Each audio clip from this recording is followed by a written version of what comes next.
Preparation तो हमारी हो जाती है और हमें लगता है कि हमारी प्रेपरेशन एकदम सही भी जा रही है, लेकिन उस प्रेपरेशन को चेक करने के लिए हमें करने पड़ते हैं सैम्पल पेपर्स। तो वही लेके आ गई हूँ तुम्हारे लिए। Hello everyone, welcome back to your own channel science and fun education, जहां हम सभी टीचर्स आपको दिल और दिमाग दोनों से पढ़ाते हैं। After uploading book wise sessions for complete history, complete civics, complete geography, complete economics, top 51 MCQs, अब बारी है एक पूरा सैंपल पेपर करने की। अब भाई 9th में तो PYQs नाम के कोई क्वेश्चंस नहीं होते हैं, बिकॉज हर स्कूल अपनी चलाता है, अपनी मनमानी करता है, अपने हिसाब से सिलेबस रखता है और अपने हिसाब से ही पेपर बनाता है। तो द थिंग इज कि हम करने वाले हैं CYQs, that is current year questions. Current year questions हम करेंगे, लेकिन ये पेपर जो आपको आज मैं कराने वाली हूं, ये पेपर भी इसी साल का फाइनल एग्जाम है वन ऑफ द स्कूल का। मेरे पास ऑफलाइन में बच्चे आते हैं, they have multiple papers with themselves, they are giving their final exam. जैसे आप में से भी कई बच्चों के पेपर्स हो गए होंगे, मेरे पेड बैच में हो गए हैं। They have started sending me their papers through mail, through Telegram. तो वो सारे इस बार के नए नए ताजे ताजे क्वेश्चन, और ये उसमें से काफी अच्छा पेपर है। इसके क्वेश्चंस काफी नए हैं, क्वेश्चंस का तरीका नया है, आंसर्स इसीलिए मैं सबके किस तरीके से लिखने हैं वो आपको बताऊंगी। पॉइंट वाइज सारे आंसर्स लेके आई हूं। पैटर्न, न्यू पैटर्न के अकॉर्डिंग पूरा पेपर है, प्रॉपर मैप है, everything is covered in this sample paper वाली वीडियो। तो शुरू करने से पहले आप एक हॉरिजॉन्टल शीट लेके बैठेंगे। आपको इसका पेपर डिस्क्रिप्शन में PDF की फॉर्म में मिल जाएगा, और इसकी PPTs यानी कि सॉल्यूशन आपको हमारे टेलीग्राम पे मिल जाएगा। ऑल्सो अगर आपको मल्टीपल स्कूल के पेपर अटेम्प्ट करने हैं इस साल के, तो आप लोग फ्री में साइंस एंड फन की ऐप हमारे ऐप स्टोर, प्ले स्टोर से डाउनलोड कर सकते हो। वहां पे आपको एक बाहरी बार सेक्शन मिल जाएगा स्कूल पेपर्स, जहां से आप डाउनलोड करके वो पेपर्स को प्रैक्टिस कर सकते हो। और आजकल तो AI का जमाना है, आप वहां से आंसर्स लेके क्रॉस चेक भी कर सकते हो। तो लेट्स बिगिन। आपको पता है कि पैटर्न हो गया है चेंज। अब आते हैं सेक्शन A में हिस्ट्री, सेक्शन B में ज्योग्राफी, सेक्शन C में सिविक्स और सेक्शन D में इकोनॉमिक्स। सभी सेक्शंस की जो वैल्यू है, दैट इज जो मार्क्स हैं, वो है 20 मार्क्स ईच। हर एक में प्रॉपर पैटर्न है। फॉर एग्जाम्पल हिस्ट्री में 4 MCQs हैं, एक 2 मार्कर, एक 3 मार्कर, एक 5 मार्कर, एक मैप, एक केस बेस्ड। इस तरीके से पूरा का पूरा हिस्ट्री का सेशन चलता है, तो हम लोग उसी तरीके से इसको करने वाले हैं। लेट्स बिगिन बच्चों।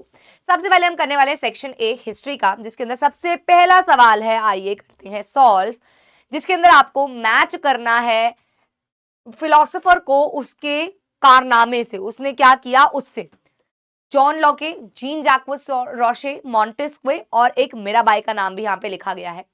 तो आपको पता है जॉन लॉके ने क्या किया था, रोशे ने क्या किया था, मॉन्टेस्क्वे ने क्या किया था और मीराबाई ने क्या किया था। अब आपको पता है कि तीनों फिलोसफर्स हैं, और बीइंग अ किड मैं अगर फिलोसफर्स की फिलोसफीज में कंफ्यूज भी हो जाऊं, तो मीराबाई ने क्या किया था ये तो मैं जानती हूँ कि भैया उसने क्या किया था। वो लड़ा था फीडियल यानी कि टैक्सेस जो भी पेजेंट्स वगैरह को भरने पड़ते हैं उसके अगेंस्ट में, ये लड़ा था। तो फोर्थ का तो D है, ये मैं समझ गई। अब आप देख सकते हो सिर्फ एक लौता ऑप्शन है जिसमें फोर्थ का D है। आओ फिर भी बाकी कर लेते हैं। जॉन लॉके ने डॉक्ट्राइन ऑफ डिवाइन, मैं आपको रिकॉल करा दूं फ्रेंच रेवोल्यूशन, जिसके अंदर फिलोसोफर्स ने अपनी अपनी फिलोसफीज दी थी, जिसमें जॉन लॉके का कहना था कि ये जो एब्सोल्यूट राइट ऑफ मोनार्क है, ये ट्रांसफर ऑफ पावर्स है, ये हट जानी चाहिए। वही जीन जैक्वस रोशे ने कहा था कि सोशल कॉन्ट्रैक्ट के बेसिस पे सरकार बननी चाहिए, जिसमें लोगों और उनके रिप्रेजेंटेटिव में एक रिश्ता हो। साथ ही साथ मॉन्टेस्क्वे ने कहा था कि पावर्स को डिवाइड कर देनी चाहिए with in the parts of government, legislative, executive, judiciary में। तो इस अकॉर्डिंग सही आंसर बनता है आपका A पार्ट। सेकंड क्वेश्चन है असर्शन रीजन का, जो कि आया है आपके चैप्टर नंबर 2 से, socialism and in Russia, in Europe and Russian revolution से, जिसके अंदर आपको असर्शन कह रहे हैं bye 1914 women made up 31% of the factory labor force in Russia but were paid less than men। तो आपको मैंने हमेशा से ये बोला है कि कभी भी असर्शन रीजन आते हैं तो आपको इसे पहले स्टेटमेंट्स को ट्रू फॉल्स के बेसिस पे करना है। तो क्या ये बात ट्रू है? हाँ जी, ये बात ट्रू है। 31% ही था, बिल्कुल सही अमाउंट दिया हुआ है। Division among workers in Tsarist Russia were evident in skill, dress and manners but not in wages based on gender. बिल्कुल गलत, बिल्कुल गलत यहाँ पे लिखा हुआ है। बेटा जी आप खुद देख लीजिए, क्या वेजेस के बेसिस पे डिस्क्रिमिनेशन नहीं होता था? बिल्कुल होता था। बिल्कुल होता था, वर्कर्स को व्हाइट कॉलर जॉब्स और पेजेंट्स में डिवाइड किया जाता था, तो ये वाली बात फॉल्स है। तो एक ट्रू है, दूसरा फॉल्स है, तो आंसर ऑप्शन कौन सा हो गया? ऑप्शन कौन सा हो गया? A is true but R is false. C part इसका करेक्ट ऑप्शन हो गया। ठीक है बच्चा, ठीक है मेरा बेटा, चले आगे। ओके, अगला सवाल है। ओहो, ये पिक्चर है बेटा जी, यहाँ पे हिटलर जी की पिक्चर है। कह रहे हैं figure shows Hitler and Goebbels leaving after an official meeting in 1932। एक मीटिंग करी है इन्होंने और ये जा रहे हैं वापस। विच of the following statement reveal about Hitler's initial public image and intentions. ये पिक्चर क्या दर्शा रही है बेटा जी? पिक्चर बेस्ड इतने ज्यादा भी नहीं आते हैं, बट इसीलिए मैंने रेकमेंड किया है। और आप मुझे ना इस सेशन के आप मुझे कमेंट करके भी बताना कि क्या मैं नेक्स्ट एक पिक्चर बेस्ड सेशन लेके आऊं जिसमें सारी पिक्चर्स पीपीटी पे लगाऊं और आपको समझाऊं एक ही सेशन में सारी पिक्चर्स, हिस्ट्री की भी और सिविक्स की भी। जनरली इन दोनों से ही आती है, क्योंकि बताना मुझे वो। चलो, so he was primarily focused on fostering international peace and cooperation. He aimed to make Germany a mighty power and conquer Europe. He was known for advocating for universal human rights. He was a minor political figure with little influence. तो ये इस picture से क्या दर्शाना चाह रहे हैं आपको ये बताना है। तो ऑफ कोर्स इनका मेन फोकस, इन्होंने लोगों का दिल भी इस तरीके से जीता था क्योंकि उन्होंने एम किया था, he aim to make Germany a mighty power and conquer Europe. वो पूरे यूरोप पे अपनी जर्मनी का धावा बोलना चाहते थे एंड ये इनके इंटेंशंस थे। इसी इंटेंशन से ये नाजी पार्टी फॉर्म किए थे। Okay, how did the Mensheviks view on party organisation differ from Bolsheviks view within the Russian Social Democratic Workers Party? तो इन दोनों में एक डिफरेंस था, वो आपको इसमें से जज करना है कौन सा सही है। आपको 4 पॉइंटर्स दिए हुए, आपको बोल्शेविक्स और मेंशेविक्स के डिफरेंस को जज करना है। मेंशेविक्स एक डिसिप्लिन पार्टी चाहते थे with controlled membership. Lenin wanted it open to all. Lenin thought that party should be disciplined with controlled membership. Mensheviks wanted it open to all. Both agreed on a disciplined party. Both wanted an open party. तो इसमें से कौन सा सही है? How did Mensheviks view on party organise? देखिए multiple 5 इसमें differences हैं बोल्शेविक्स और मेंशेविक्स में, राइट? आपको इसमें से बताना है कि कौन सा सही है। देखिए आप भी जानते हैं कि दोनों ने ही डिसिप्लिन और दोनों ने ही ओपन पार्टी तो नहीं किया था, तो यहाँ पे ये दोनों तो कट हो जाते हैं। अब आ गया, इन्होंने कंफ्यूज कर दिया कि भैया मेंशेविक्स डिसिप्लिन पार्टी चाहते थे, बट नहीं। The correct answer is B part, क्योंकि बोल्शेविक्स रिस्ट्रिक्टेड रखते थे अपनी पार्टी को और मेंशेविक्स कहते थे it should be open to all for more ideas, तो इस अकॉर्डिंग कौन सा सही होता है? बी पार्ट सही होता है। तो हिस्ट्री में तो 4 ही एमसीक्यू आते हैं। अब एक 2 मार्कर आया है। 2 मार्कर बहुत प्यारा सा नाइज्म चैप्टर से आया है, जिसके अंदर आपसे बोल रहे हैं एक्सप्लेन वाई। देखो क्वेश्चन बहुत प्यारा है, इसका आंसर मैंने अपने एंड से इसको फॉर्म करा है पॉइंट्स में और हेडिंग्स में, ताकि आपको, देखो मैं अभी आपको साथ साथ लिख के भी बता सकती हूँ, बट मुझे नहीं लगता कि इतना टाइम हमें वेस्ट करना चाहिए। इंस्टेड ऑफ दैट हम समझे उस चीज को, हम पहले समझे कि सवाल क्या है, फिर हम समझे उसमें आंसर लिखना क्या है। क्योंकि जनरली आपसे जो पूछा जाता है आप उसका उल्टा लिखाते हो, आप कुछ ऐसा लिखाते हो जो आपसे पूछा भी नहीं जा रहा है। तो ध्यान से पहले समझेंगे। Explain why Nazism became a mass movement only during the great depression. जब परेशानी का समय चल रहा था, वही 1920s टू 1930s चल रहा था, उस टाइम पे नाजिज्म क्यों फेमस हुआ, उस टाइम पे नाजिज्म एक मास मूवमेंट क्यों बनी? आप भी जानते हो कि उस टाइम पे लोगों का mindset, they were very depressed and they wanted someone to lift them up, right? उन दिनों उस समय में इकोनॉमी कोलैप्स हो चुकी थी। देखिए Nazism became a mass movement during the great depression because economy collapse हो चुकी थी, वीमर रिपब्लिक नष्ट हो चुका था, काफी गरीबी, बेरोजगारी और डेस्परेशन था कि हम कैसे इससे बाहर निकले। 2 नंबर का असूलन आंसर ये है, बट अगर आपको पॉइंटर्स में लिखना है तो आप ऐसे लिखे कि भैया इकोनॉमी कोलैप्स हो गई थी। आप जानते हैं कि यूएस में वॉल स्ट्रीट एक्सचेंज क्रैश हुआ था, जिसकी वजह से ग्रेट डिप्रेशन फैला था पूरे वर्ल्ड में। दूसरा, वीमर रिपब्लिक बिल्कुल भी अपने लोगों के एक्सपेक्टेशंस पे खरी नहीं उतरी थी। When I taught the chapter I already explain कि वीमर रिपब्लिक को कोई गलती भी नहीं थी, वो एक ऐसी कंडीशन में जीती थी जहां जर्मनी बिल्कुल बर्बाद था और उस बर्बादी का सारा जिम्मा किस पे आ गया था? जैसे फॉर एग्जाम्पल एक क्लास है, वो बहुत नालायक है, वो बहुत नालायक है, उसकी पुरानी टीचर ने उसको ढंग से नहीं पढ़ाया है, और एक नई टीचर आती है अराउंड नवंबर दिसंबर, जब आपके फाइनल एग्जाम होने में 2 महीने हैं, वो क्या कर लेगी, कितना कर लेगी। और जब बच्चे फेल होते हैं तो माँ बाप आ जाते हैं उस टीचर के पास, लेकिन उसने कुछ नहीं किया, लेकिन वो भरपाई कर रही है। तो यहाँ पे भी वीमर रिपब्लिक के साथ कुछ ऐसा ही हो रहा था। तो बड़ा प्यारा सवाल लगा मुझे ये वाला। अगला, analyse the contradictory ways in which motherhood was treated in Nazi Germany. वाह, 3 नंबर का सवाल है। जर्मनी में, नाजी में मदरहुड को कैसे ट्रीट किया जाता था। आपको ये बताना है क्या क्या तरीके। देखिए, ग्लोरिफिकेशन ऑफ आर्यन मदर्स पहले आप करेंगे कि नाजी जर्मनी हाईली मदर्स को ऑनर करती थी, लेकिन ये हर औरत को ऑनर नहीं करती थी, ये उन्हीं को ऑनर करती थी जो आर्यन चिल्ड्रन पैदा करते थे। आर्यन चिल्ड्रन मतलब गोरे, भूरी भूरी आंखों वाले। दे वर गिवन अवार्ड्स, 4 बच्चे, 6 बच्चे, 8 बच्चे, अवार्ड्स मिलते थे। Restriction of women's roles, women were encouraged to stay at home, focus on only 3 Ks, kinder children, क्यूश किचन, चर्च। भगवान की वर्शिप करो, बच्चों को संभालो और रसोई संभालो। They were discourage from working और हैविंग इंडिपेंडेंट करियर्स, उनको नहीं इतना पसंद किया जाता था।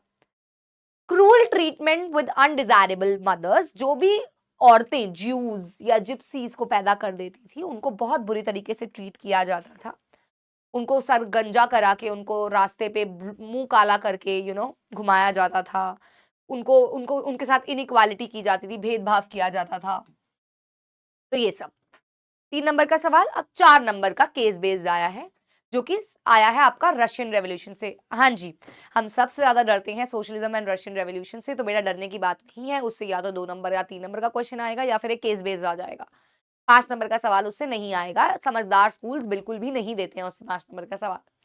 Liberals also oppose the uncontrolled power of dynastic rulers. चलो पहले क्वेश्चन पढ़ लेते हैं। What kind of judicial system did liberals advocate for? Liberals क्या चाहते थे बेटा? लिबरल्स ना वेल ट्रेन्ड और इंडिपेंडेंट जुडिशरी चाहते थे। वो चाहते थे समाज में चेंज आ जाए। बस वो एक चीज के खिलाफ थे, वो थे universal adult franchise, specially for women. Women को वो राइट टू वोट नहीं देते थे। According to liberals, who should primarily have the right to vote? According to liberals, mainly men with property should have right to vote. Yes, no women, no unwealthy persons. Mention any one similarity between liberals and Democrats. Explain why conservatives were not considered as Democrats. 1 + 1 का है, 1 + 1 का है, तो हमने पहले 1 similarity बता दी यहाँ पे 1 मार्क की, और फिर हमने कंजर्वेटिव और डेमोक्रेट्स में डिफरेंस बताया। सिमिलैरिटी क्या है बेटा लिबरल्स और डेमोक्रेट्स में? लिबरल्स एंड डेमोक्रेट्स दोनों के दोनों रिप्रेजेंटेटिव डेमोक्रेसी चाहते थे, यानी कि लोग जिसमें नेता चुने, अपना लीडर चुने, अपना राजा चुने और वो राज करे। Conservative did not believe in political equality. Conservatives तो बिल्कुल चाहते नहीं थे, वो तो मोनार्की चाहते थे, लेकिन डेमोक्रेट्स मोनार्की नहीं चाहते थे। तो इनमें ये डिसिमिलैरिटी है। तो एक में डिसिमिलैरिटी, तो इसलिए इनको डेमोक्रेट्स नहीं कहा जाता है, because they supported traditional institutions like monarchy, were not in favour of giving voting rights to all citizens. They were in favor of monarchy and Democrats were in favor of representative government. So that's why they are not similar. Okay. Now 5 marker questions from the chapter The French Revolution. Describe the नया question है यार, मुझे तो वाकई ये paper बहुत अच्छा लगा, बहुत प्यारा लगा। मैं आपको बताती हूँ ये कौन से स्कूल का है। एक सेकेंड, ये है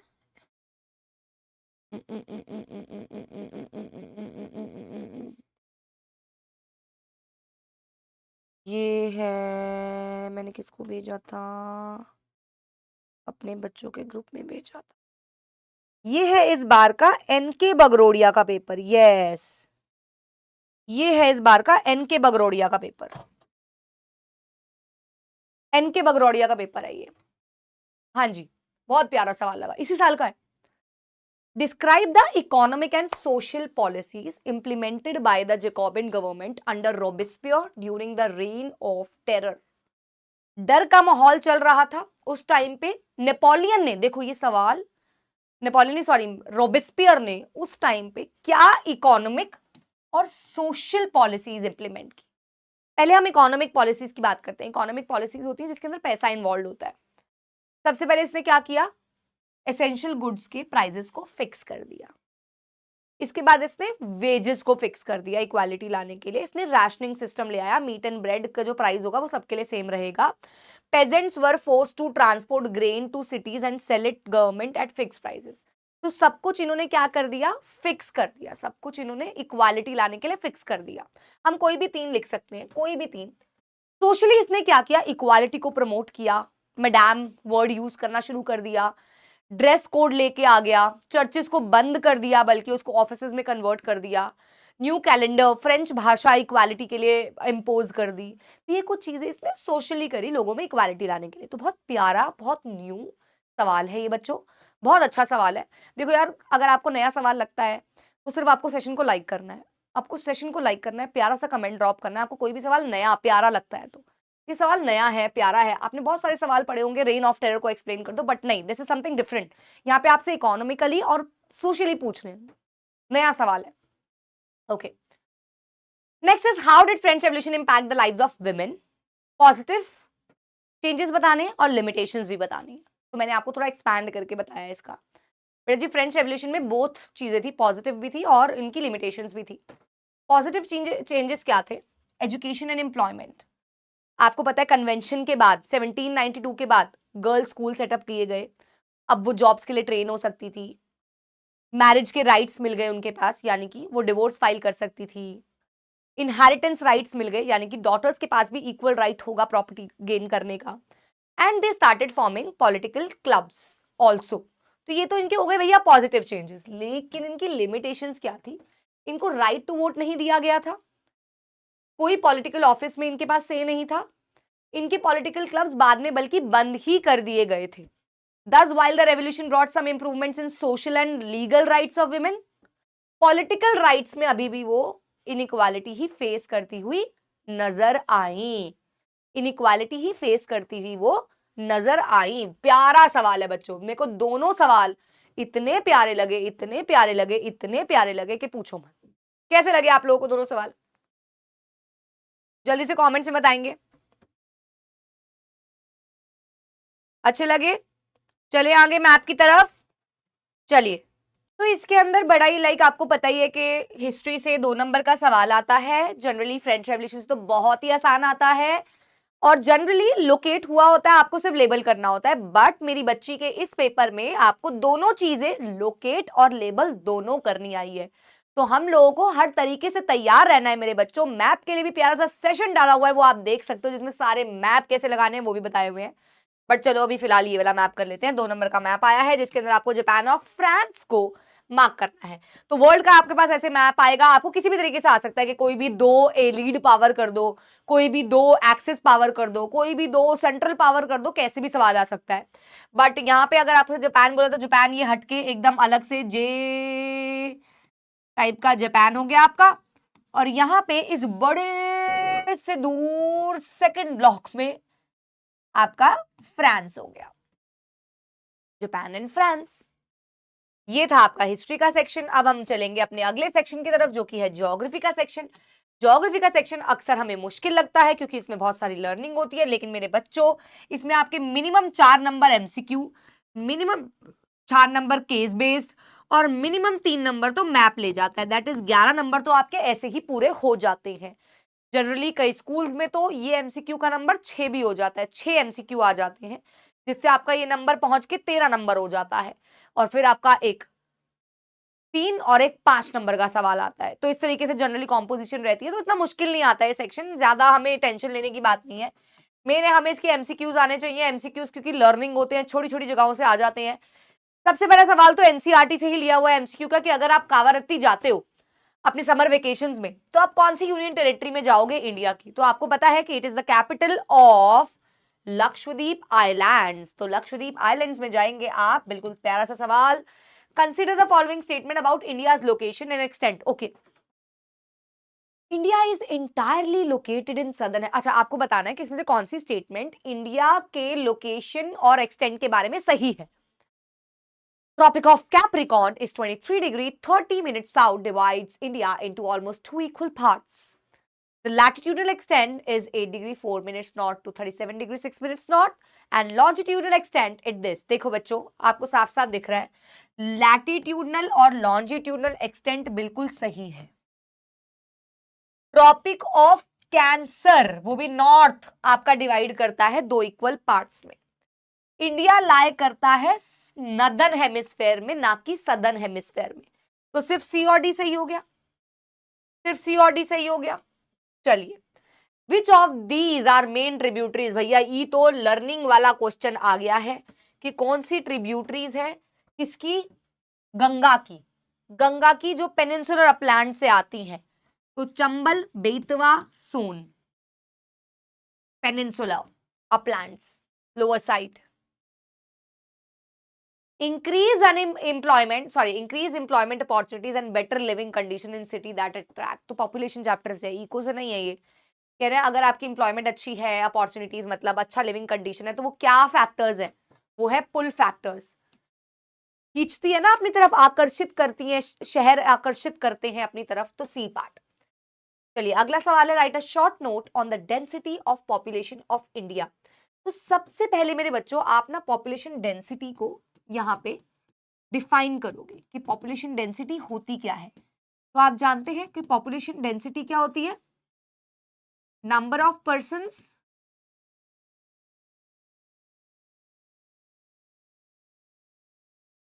living per unit area, right. कितने लोग पर स्क्वायर किलोमीटर में रह रहे हैं, वो होती है population density. And it varies from state to state. जहां अगर हम बात करें बिहार, उत्तर प्रदेश, पंजाब, हरियाणा जैसे स्टेट्स की जहां पे अच्छी खासी डेंसिटी है, वही नॉर्दर्न ईस्टर्न स्टेट्स में थोड़ी कम पॉपुलेशन डेंसिटी मानी जाती है. ठीक है जी, तो 2 नंबर का ही सवाल था. अच्छा जी, दूसरा सवाल ये मैंने जान के खाली छोड़े ताकि हम मिलके भरें. Rivers are often described as both a life line. तो river as a life line. मेरा बाबू, मेरा सोना, अपनी लाइफ लाइन को याद नहीं करना है क्योंकि वो है ही नहीं जिंदगी में मेरे बच्चों. यहाँ पे हम सिर्फ नदियों की लाइफ लाइन की बात करेंगे. Okay, river as a challenge. बस चैलेंजेस है तुम्हारी लाइफ में, लाइफ लाइन है ही नहीं, तो बस तुम यहाँ पे रिवर्स के बारे में सोचो. तो रिवर्स के यहाँ पे आपको मतलब कि पॉजिटिव पॉइंट्स लिखने हैं, और यहाँ रिवर्स क्या क्या नेगेटिव कर सकती है वो लिखना है.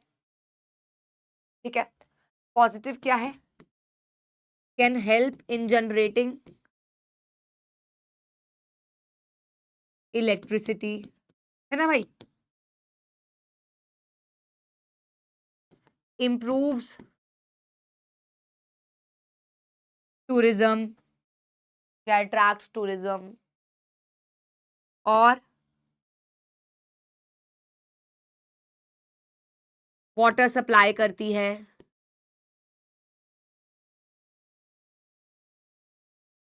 वहीं river as a challenge, dump create करेंगे तो वाटर पॉल्यूशन करेगी. पानी की अवेलेबिलिटी की वजह से ओवर इरिगेशन पे जा सकता है. बहुत तेज बहती हुई रिवर फ्लड ट्रिगर कर सकती है. ये इसके चैलेंजेस हो गए. ठीक है, अगला सवाल आपको यहाँ पे डिस्क्राइब करना है cold weather season in northern. अच्छा, इन्होंने इसके पेपर में केस बेस नहीं आया है. अच्छा जी, यहाँ पे इन्होंने केस बेस दिया ही नहीं है, सिर्फ 4 एमसीक्यू दिए हैं. सिर्फ 4 एमसीक्यू दिए हैं. एक 5 नंबर का सवाल दिया है, एक 3 नंबर का सवाल दिया है, एक और 3 नंबर का सवाल दिया. 5 4 9 कितने, और 3 नंबर का एक मैप भी दिया है इन्होंने. 5 4 9 का हो गया, क्या कॉम्पोजिशन कर दी इन्होंने, 1 2. अच्छा ओके, 5 नंबर का एक ही सवाल है और में था, वो अच्छा नहीं था. 5 6 7 8 9 10 11 12 16 17 18 19. ठीक है, 1 2 नंबर का 3. अच्छा, इन्होंने कॉम्पोजिशन ही बदल दी भाई, वाह. इन स्कूल वालों ने अपनी चलाई है. देखा, मैंने कहा ना अपनी चलाते हैं भाई, अपनी चलाते हैं ये लोग. अब इन्होंने केस बेस नहीं दिया, इन्होंने क्या किया, 5 नंबर का सवाल दिया, 3 नंबर के 2 2 सवाल दे दिए.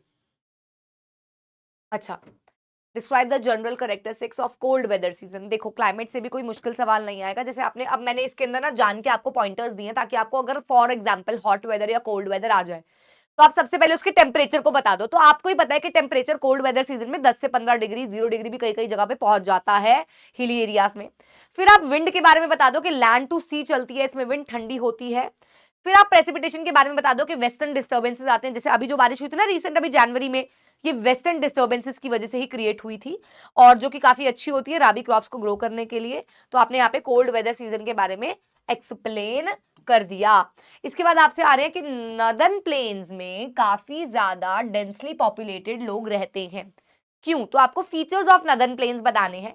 यू ऑल नो कि फीचर्स में आप सबसे पहले लिखेंगे कि यहाँ पे most fertile soil alluvial soil पाई जाती है।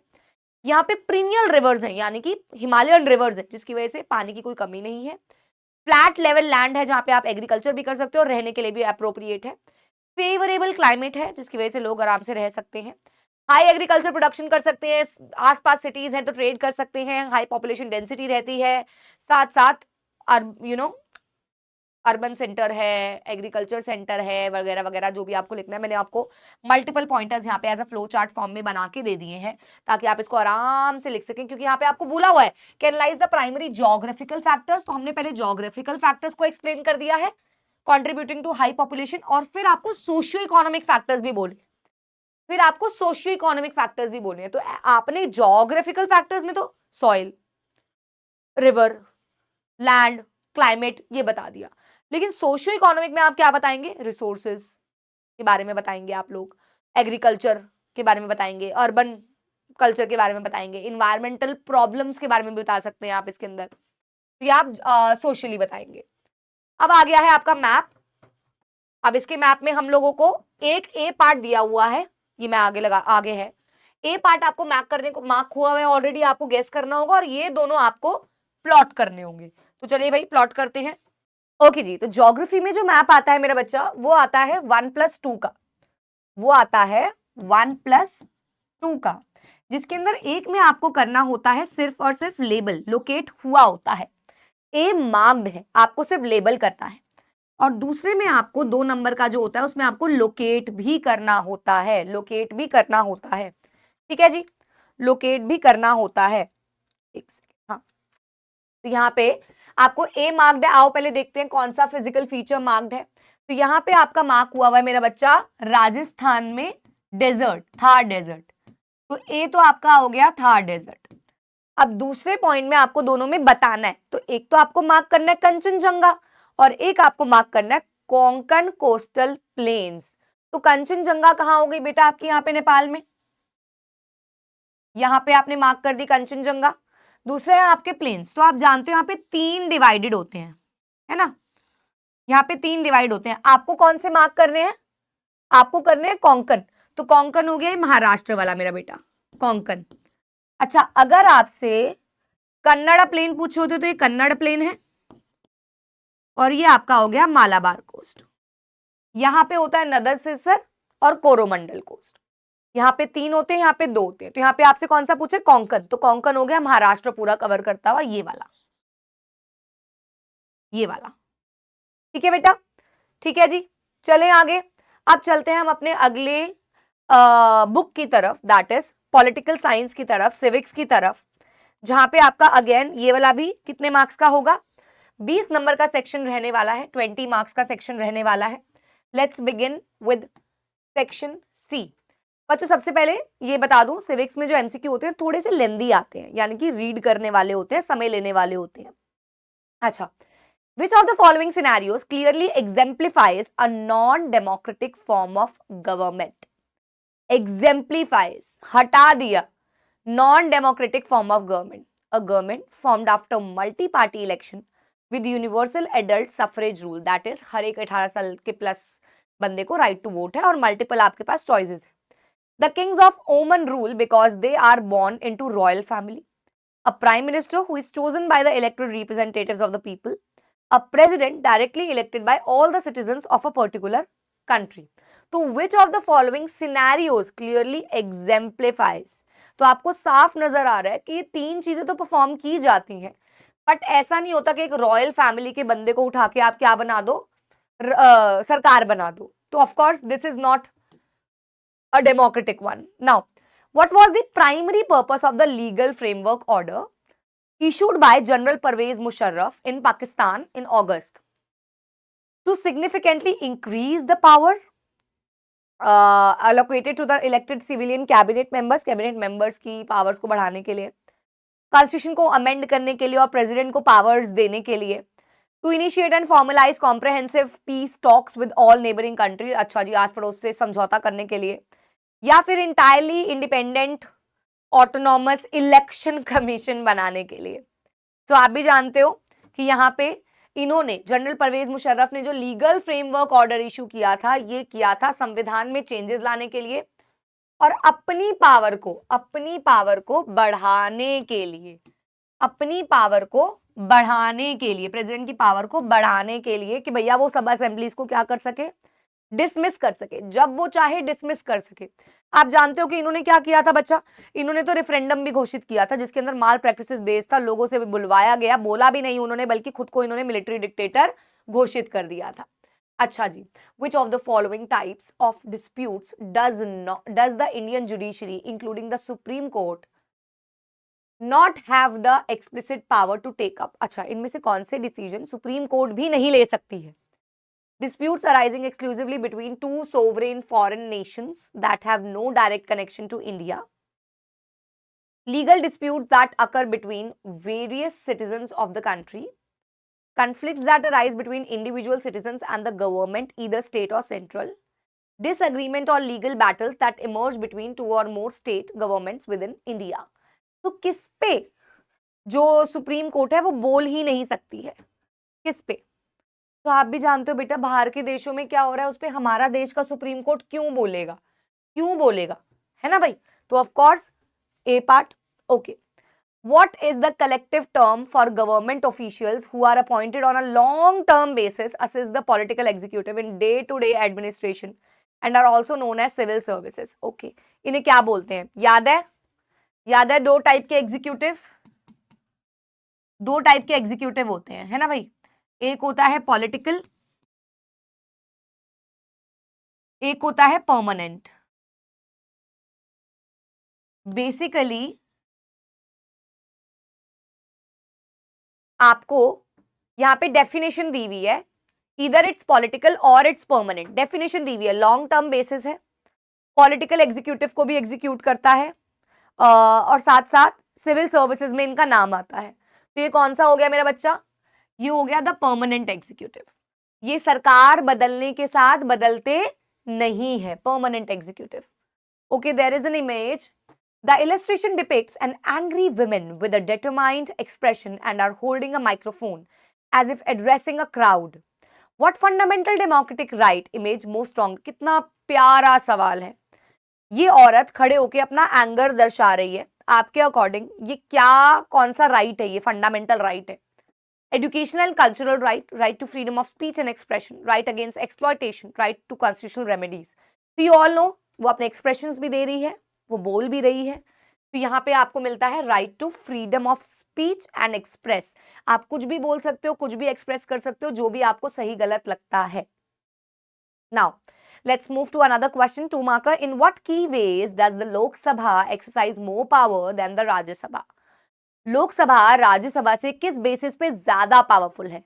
You all know upper house is Rajya Sabha, lower house is Lok Sabha, still Lok Sabha is more powerful. क्यों? क्योंकि बेटा जी पहली बात तो लोकसभा के पास है फाइनेंशियल सुप्रीमेसी और दूसरा है ये एग्जीक्यूटिव को कंट्रोल करती है.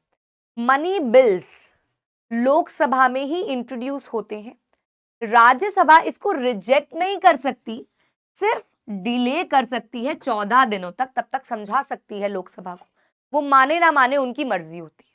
दूसरी चीज, काउंसिल ऑफ मिनिस्टर्स अकेले रिस्पॉन्सिबल होते हैं एग्जीक्यूटिव यानी कि जो लॉ पास करेंगे उनको बनाने में, they are only solely responsible. Rajya Sabha का उसमें कोई रोल नहीं होता है.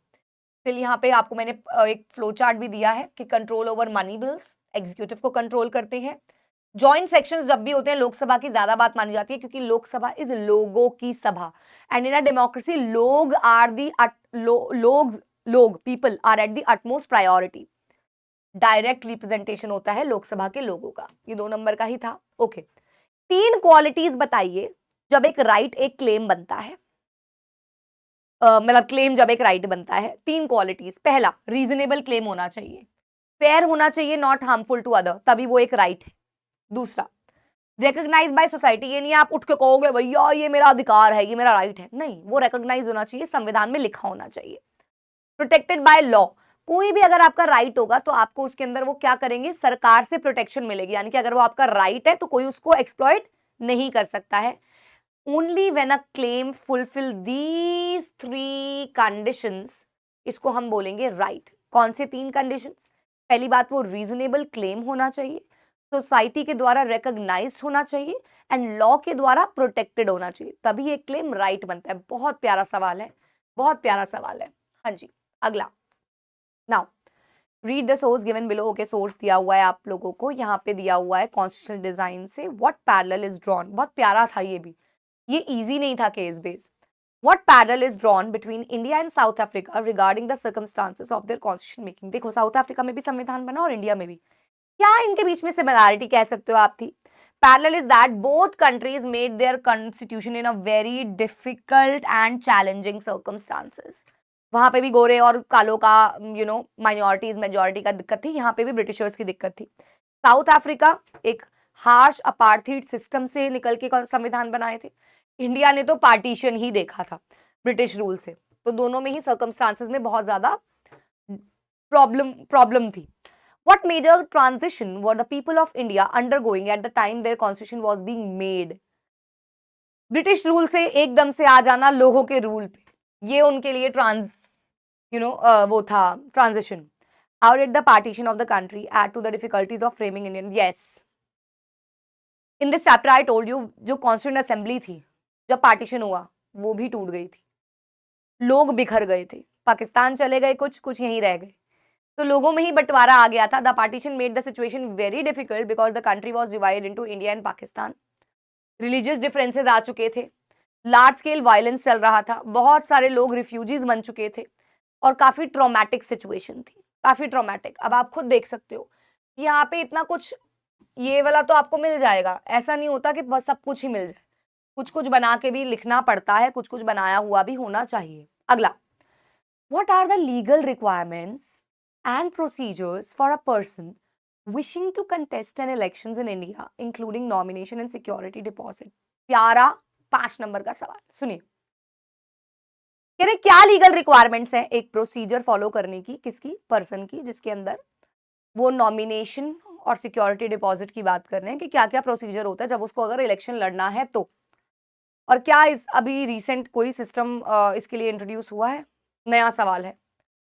सबसे पहली एलिजिबिलिटी कंडीशंस देख लेते हैं, जिसके अंदर पहली बात, अगर आपको इलेक्शंस कंटेस्ट करने हैं तो जो सिटीजन है वो इंडिया का होना चाहिए, वो 25 साल का एटलीस्ट होना चाहिए, और कभी भी उसको लॉ के द्वारा डिस्क्वालीफाई नहीं किया होना चाहिए, कोई ऐसा ब्लंडर नहीं किया होना चाहिए। नॉमिनेशन करने के लिए आपको सिर्फ एक नॉमिनेशन फॉर्म भरना है, ये फॉर्म फिर सबमिट होगा इलेक्शन कमीशन के अंडर, और उनको फिर अगर वो पास हो जाएगा तो सिक्योरिटी डिपॉजिट करनी पड़ेगी। अब सिक्योरिटी अमाउंट जो होगा वो नॉमिनेशंस के टाइम पे ही डिसाइड हो जाता है।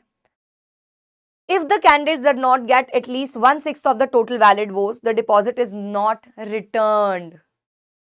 आपने इलेक्शन लड़े, आपने उसके लिए सिक्योरिटी दी, आप बुरी तरीके से हार गए, आपको वो रिफंड भी नहीं मिलेगा, ये सिक्योरिटी डिपॉजिट होती है।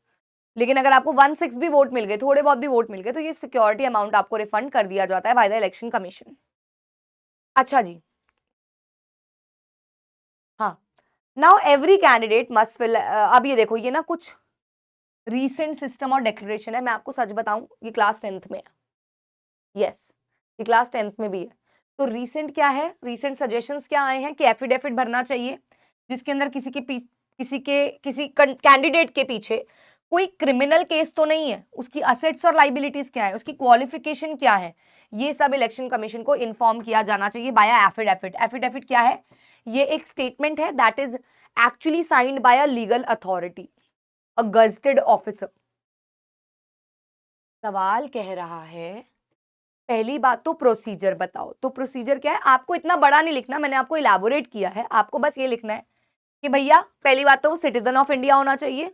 क्या क्या क्राइटेरिया है, सिटीजन ऑफ इंडिया अभी लर्न कर लेते हैं ना। सिटीजन ऑफ इंडिया होना चाहिए, मिनिमम एज 25 होनी चाहिए, नॉमिनेशन फॉर्म भरा होना चाहिए, सिक्योरिटी डिपॉजिट की होनी चाहिए। अब इसके बाद क्या क्या अब उन्होंने और सजेशंस दिए, क्योंकि पूछ रहे हैं what recent system has been introduce. तो एफिडेविट साइन किया होना चाहिए जिसके अंदर कोई क्रिमिनल केस पेंडिंग तो नहीं है, कैंडिडेट के असेट लाइबिलिटीज कितने हैं और उसकी एजुकेशन क्वालिफिकेशन क्या है, ये पता होना चाहिए, ये पता होना चाहिए। अगला इलेक्शन कमीशन, आपको यहाँ पे पावर और फंक्शंस बतानी है इलेक्शन कमीशन ऑफ इंडिया की, जो actually free and fair election को कंडक्ट कराने के लिए जरूरी है। तो पहला है बेटा, पहली बात तो ये लोग इलेक्शंस कंडक्ट, आपको मैं ये बता दूं, जब भी इलेक्शन की डेट अनाउंस हो जाती है,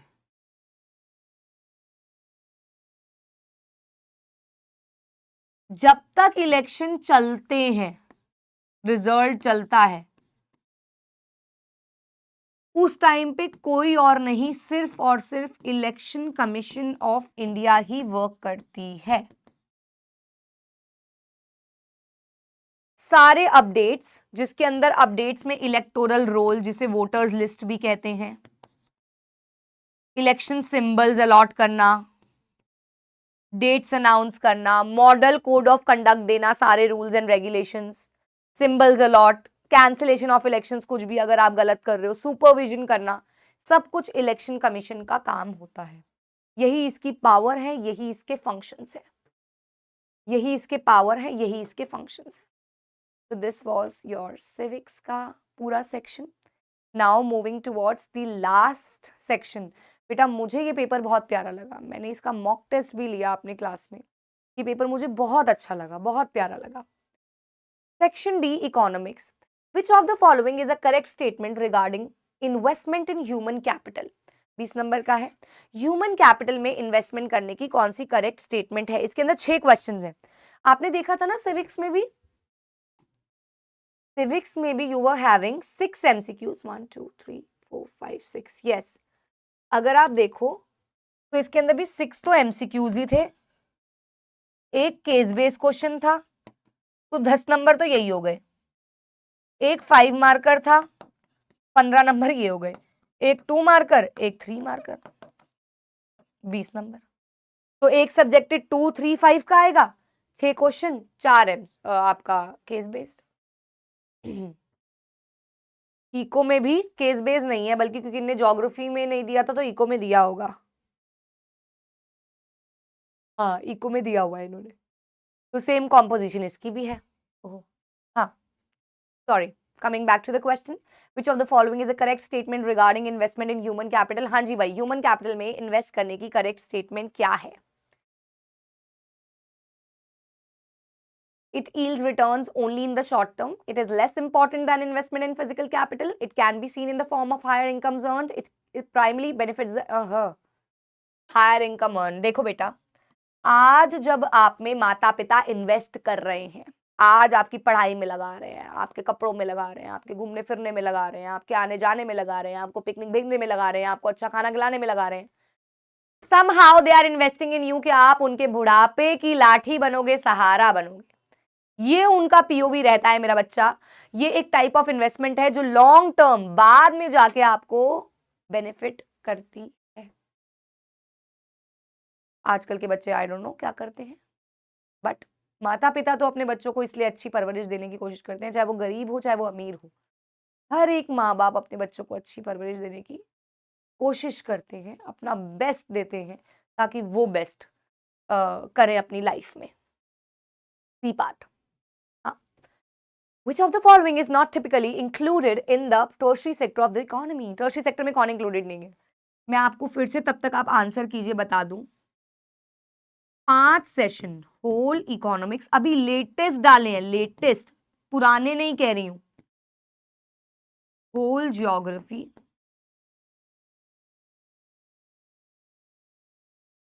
whole civics, whole history explained,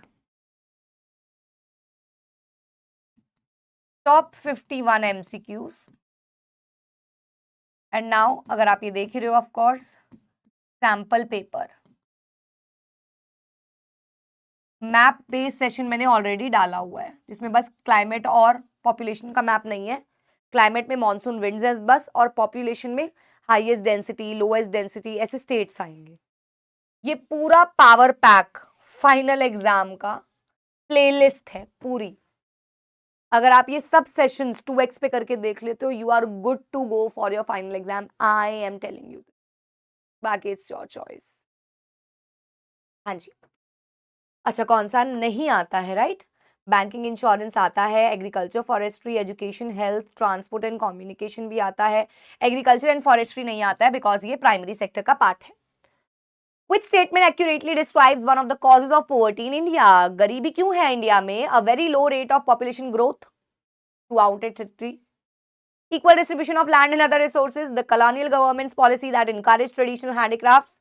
Huge income inequalities persist among the population. So of course ये तो गलत ही है, क्योंकि ट्रेडिशंस को नहीं इन्होंने अपने को दिया था. ये भी गलत, ये भी गलत, ये सही. ह्यूज इनकम इनइक्वालिटीज है भैया हमारे देश में. अमीर और अमीर होता चला जा रहा है, गरीब और गरीब होता चला जा रहा है, जिसकी वजह से ये क्रिएट हो रहा है. Next, what is the primary aim of the Mahatma Gandhi national rural employment guarantee act 2005? Primary aim क्या है? मुझे दूर से ही दिख गया है. To provide 100 days of wage employment every rural house hold.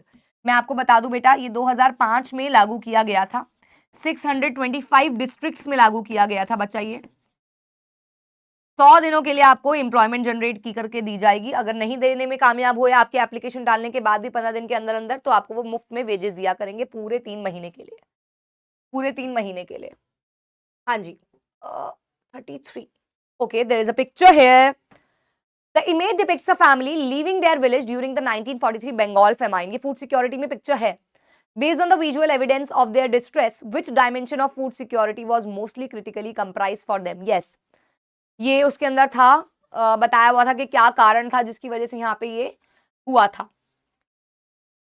Okay. Of course they need to migrate because there was no affordability and accessibility of food. आपको पता है ना, बंगाल फेमाइन का सबसे बड़ा कारण वाज एक्सेसिबिलिटी का लैक होना. लोगों तक खाना पहुंच ही नहीं पाया था, लोग खाने तक पहुंच ही नहीं पाए थे. असर्शन रीजन कह रहा है अंत्योदय अन्न योजना targets the poorest of the poor families. मैंने आपको बता दिया है. पहले आप क्या करेंगे? ट्रू फॉल्स सोचेंगे. पहले आप लोगों ने सोचना है ट्रू फॉल्स. ये ट्रू है या फॉल्स है? तो बिल्कुल ट्रू है. पुअरेस्ट ऑफ द पुअर के लिए था. Under AAY eligible family receive 35 kg of food grains per month at highly subsidised rate. बिल्कुल ठीक है. और ये इसकी एक्सप्लेनेशन भी है. ये पुअरेस्ट ऑफ द पुअर के लिए था और उनको दिए जाते थे 35 kilo grains per month. I think 6 MCQs हमारे हो गए हैं. ओके, विच इकोनॉमिक ग्रुप्स? यस, यहाँ पे वल्नरेबल ग्रुप्स के बारे में बात कर रहे हैं. तो कौन कौन से होते हैं वल्नरेबल बेटा जी?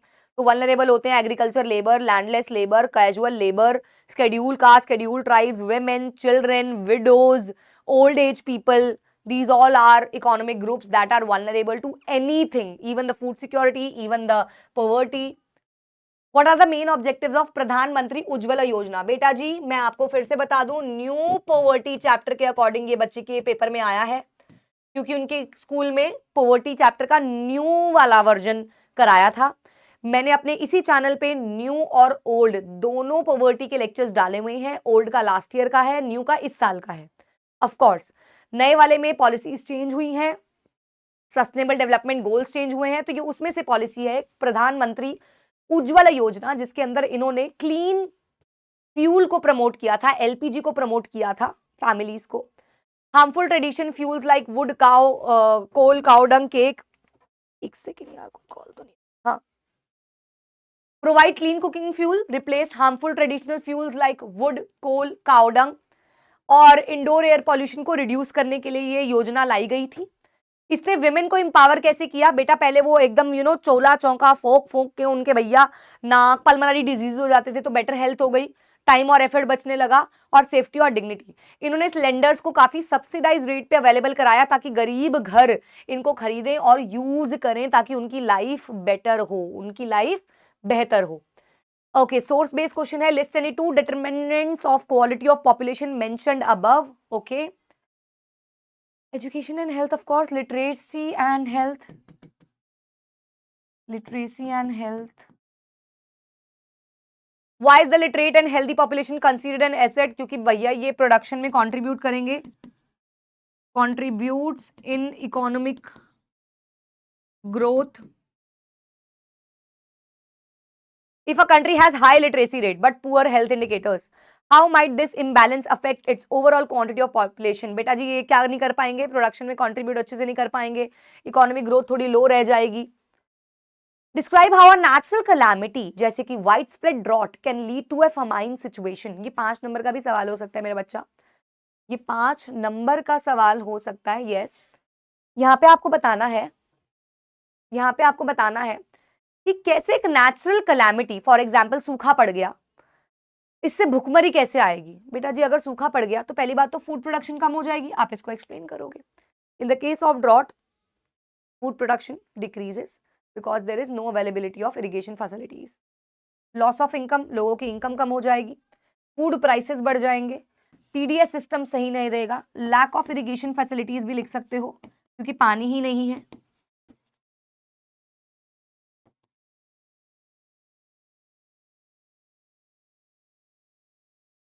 अगला सवाल, food security depends on the public distribution system. बिल्कुल, पब्लिक डिस्ट्रीब्यूशन सिस्टम है ही क्या, कम दामों पे फूड ग्रेन्स को अवेलेबल कराना. And government vigilance and action. बेटा ये वर्ड सुन के ना बच्चा चकरा जाता है और कहता है भैया हमसे नहीं हो पाएगा. बड़ा प्यारा सवाल. फूड सिक्योरिटी डिपेंड करता है पब्लिक डिस्ट्रीब्यूशन सिस्टम पे और गवर्नमेंट उसके लिए क्या एक्शन ले रही है इस पे. तो आपको ये बताना है कैसे ये कॉम्प्लीमेंट करते हैं एक को और कैसे ये थ्रेट भी है एक प्रॉब्लम की सिचुएशन में. देखो सबसे पहले तो पीडीएस सिस्टम का रोल क्या है. पीडीएस सिस्टम सब्सिडाइज, यानी कि सब्सिडाइज मतलब होता है डिस्काउंटेड, डिस्काउंटेड रेट्स पे आपको व्हीट और rice basic staple food available कराती है.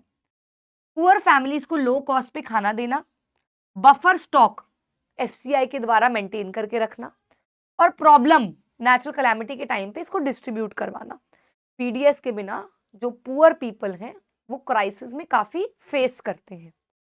इसके बाद गवर्नमेंट ने क्या किया है, गवर्नमेंट ने कोशिश की है कि फार्मर से जो भी फूड लिया जाए उसको प्रॉपर प्रोक्योर किया जाए, वेयर हाउसेज में रखा जाए, होर्डिंग और ब्लैक मार्केटिंग को कंट्रोल किया जाए. ब्लैक मार्केटिंग लोग दबा दबा के भैया सामान रखते हैं, जब पैसा बढ़ता है उसका तब मार्केट में निकालते हैं. फेयर प्राइजेस शॉप्स के देखें, राशन की दुकानें सही टाइम पे खुल रही हैं कि नहीं खुल रही हैं, वो प्राइस ज्यादा तो नहीं चार्ज कर रहे हैं, वो कम तो नहीं उनको प्रोवाइड कर रहे हैं खाना. ये कैसे कॉम्प्लीमेंट करता है बेटा, जब गवर्नमेंट इसका कंट्रोल रखेगी तो पीडीएस सिस्टम अच्छे से वर्क करेगा. गवर्नमेंट ये देखेगी कि कोई लीकेज, कोई करप्शन, कुछ माल प्रैक्टिसेस तो नहीं परफॉर्म किए जा रहे. इमरजेंसीज के टाइम पे क्विक गवर्नमेंट एक्शन पीडीएस के थ्रू काफी लोगों तक पहुंच पाएगा खाना और वो लोग प्रॉब्लम से बच पाएंगे. तो ये सजेशंस है. तो बहुत प्यारा सवाल है, बहुत प्यारा सवाल है. ये पूरा का पूरा लेक्चर आपका खत्म होता है इसी के साथ बेटा जी. यस, पूरा का पूरा लेक्चर आपका खत्म होता है दी एंड ऑफ दी लेक्चर. ये सैंपल पेपर इसी साल के एंके बगड़ोड़िया का पेपर है. पीडीएफ में आपको अवेलेबल करा दूंगी, पीडीएफ डिस्क्रिप्शन में उस पेपर का मैं इसकी पीपीटी के साथ भी भेज दूंगी और टेलीग्राम पे ही मैं इसकी ये पीपीटी भेज दूंगी. तो टेलीग्राम को ज्वाइन कर लेना मेरा बच्चा, दोस्तों के साथ शेयर करना, इसको अच्छे से पेपर पे सॉल्व करना क्योंकि क्वेश्चंस बहुत अच्छे हैं. ऐसे और पेपर्स चाहिए आपको एसएनएफ की ऐप पे मिल जाएंगे. SNF science and fun free में मैं अभी ही डलवा देती हूँ अपनी टीम से कि भैया ये पेपर्स डाल दो, स्कूल पेपर्स डाल दो. स्कूल पेपर्स के स्कूल फाइनल एग्जाम्स के नाम से आपको मिल जाएगा एक फोल्डर जिसके अंदर आपको ये पेपर्स मिल जाएंगे. मॉक टेस्ट है स्कूलों से आए हुए, फाइनल एग्जाम्स है जिसको आप प्रैक्टिस कर सकते हो. और फिर अगर आपको अब नेक्स्ट क्या चाहिए, आपके पेपर अभी भी बचे रहेंगे तो आपको एक और पेपर चाहिए, आपको कुछ मैप के क्वेश्चंस प्रैक्टिस के लिए चाहिए, आपको जो चाहिए आप मुझे कमेंट्स में ज़रूर गाइड करना और सेशन को लाइक करके जाना। ऐसे ही मिलते हैं अगले सेशन में, बस बता देना कि क्या चाहिए। ऑल द बेस्ट मेरे बच्चों तुम्हारे फाइनल एग्जाम के लिए। रीमा मैम तुम्हारे साथ हमेशा है, पूरी साइंस एंड फन की टीम तुम्हारे साथ हमेशा है। अच्छे से पढ़ते रहो और अच्छे अच्छे मार्क्स लेके आओ और फिर हमारे साथ शेयर करो। See you all in the next video. पढ़ते रहिए।